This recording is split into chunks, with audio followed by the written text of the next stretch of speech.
I was just going to go and show the finished product. Or have to go 350? And you bet.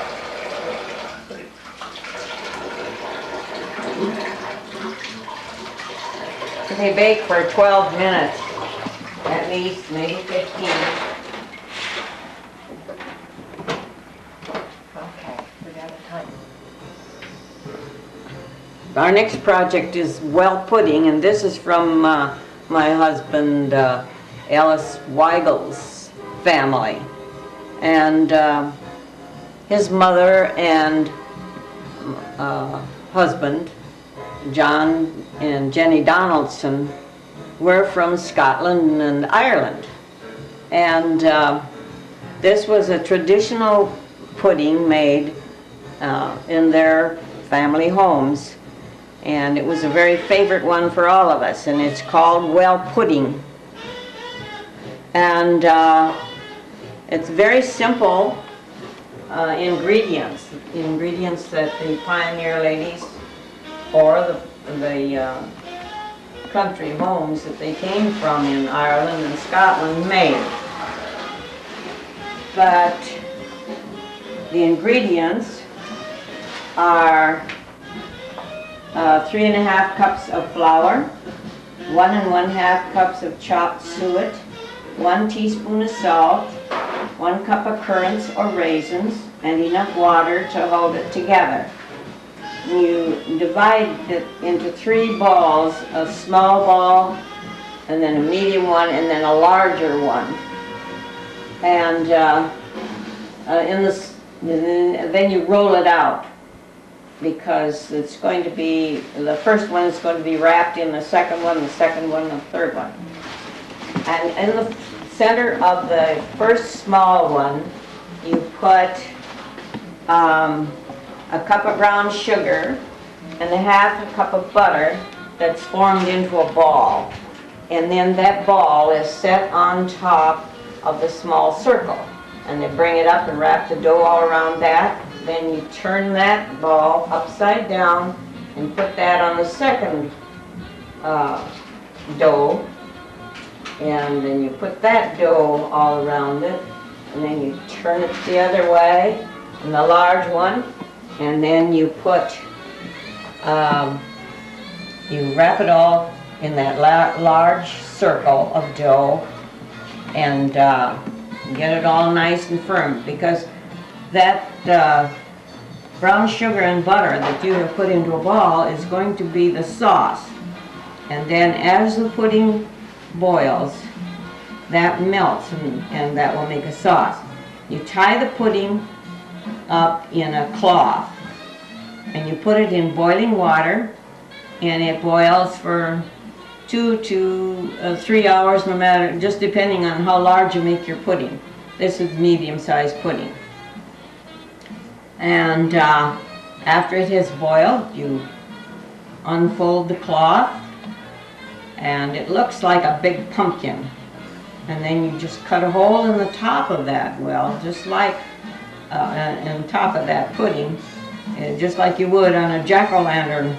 And there's your sauce in there. You slice a piece off and take a dipper and dip some sauce out and sprinkle nutmeg on it, and it makes a very delicious dessert.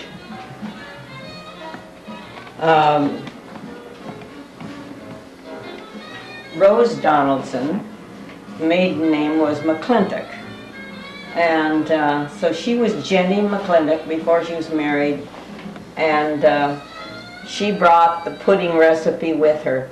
They lived in a ranch out in western South Dakota, and they have carried on the tradition, and my mother-in-law carried on the tradition, so we have all grown up with this very, very special pudding.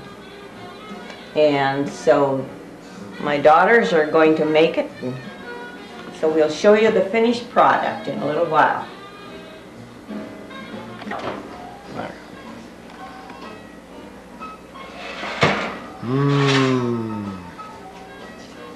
Beautiful.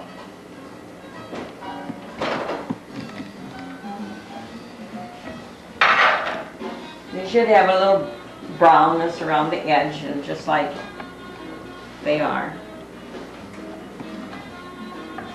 And then you put them on a board to cool. They smell good. Get these little squirrels out first. You can see the little squirrel? Mm-hmm.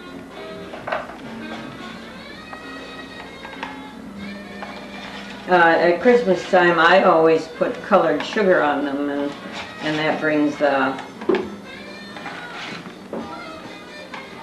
press, whatever you pressed on there, it makes it show up a little better.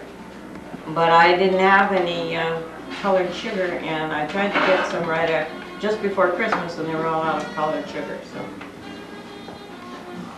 So this is with plain sugar, and that's the way my grandma had them. Are you gonna cut yourself a slice? And this is and she would put it in a square pan or whatever kind of pan, but the Druids used to they worshiped the sun, and they made their shortbread round like the sun.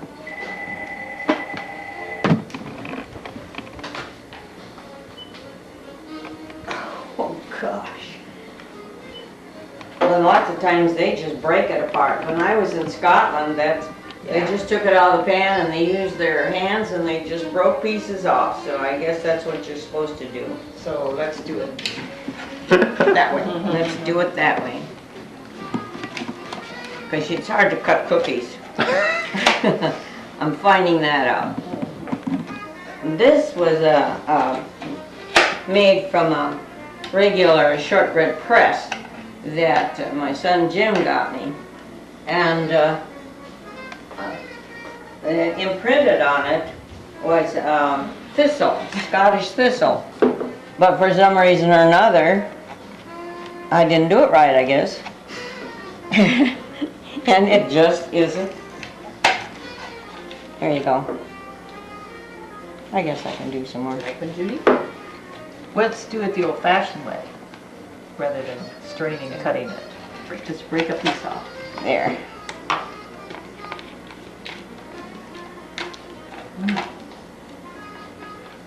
There you go. Yeah. That's the better way. Well, I make it in the cookie type ones because it's much easier. And it does get crisper. And I kind of like the crisper kind myself. I do too. That's Very good. It's a good thing, Mom. Is it a good thing? It's a good job. So that's the end of the shortbread cookies? That's the end of the shortbread. I just started. Okay, in the bowl we have 1.5 cups of suet, chopped or ground suet, that Patrick got at the meat market. What's suet? And suet is fat that's around the kidneys of a cow. Beef.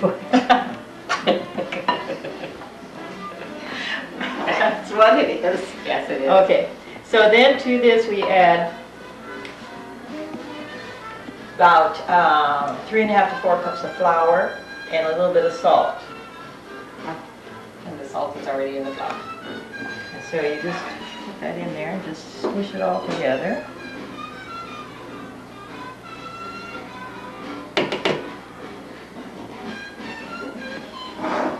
And you kind of just squish it around like you do for a pie crust.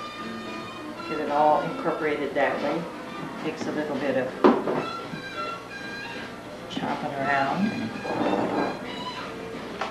It's nothing fancy. You can kind of pretty well dump it all together. Except you do have to get this fat kind of mixed in with the flour before you add your water. Peg, you want to go ahead and make the... This is going to be the sauce. And it's, how much, Mom? 1 cup of butter.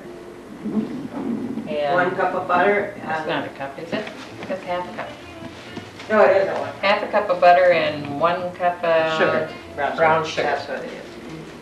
And this will make the sauce inside the well.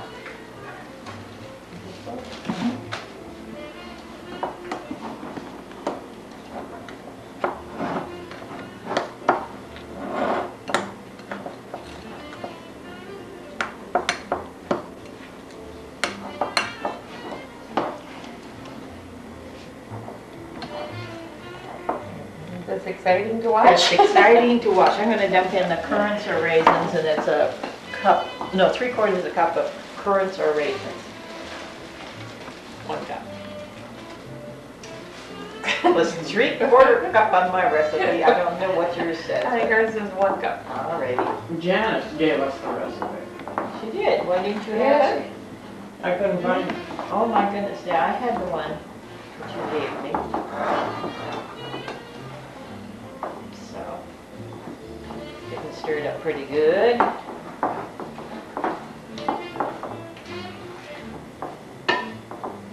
It helps to have the butcher put this through his grinder, the suet through the grinder, if they will do that. If they won't, then you have to chop it up yourself, and that can take a lot more time, so. Now, it just gets all crumbly looking like pie crust.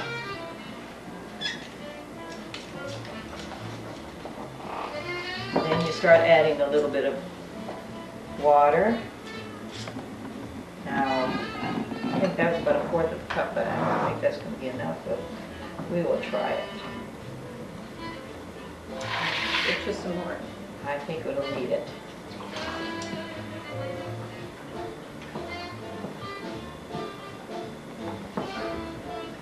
On the recipe, it just says water, so.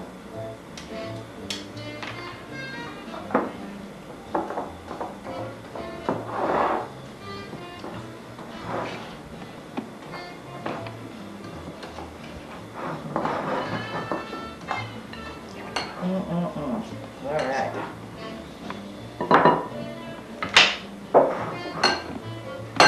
You need more water? I think so. It takes a good amount. Especially, this is a pretty good size well pudding when you get done.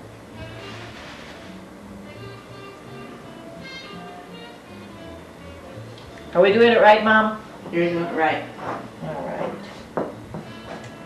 Get the boss over here so she can Yeah. tell me how to knead it.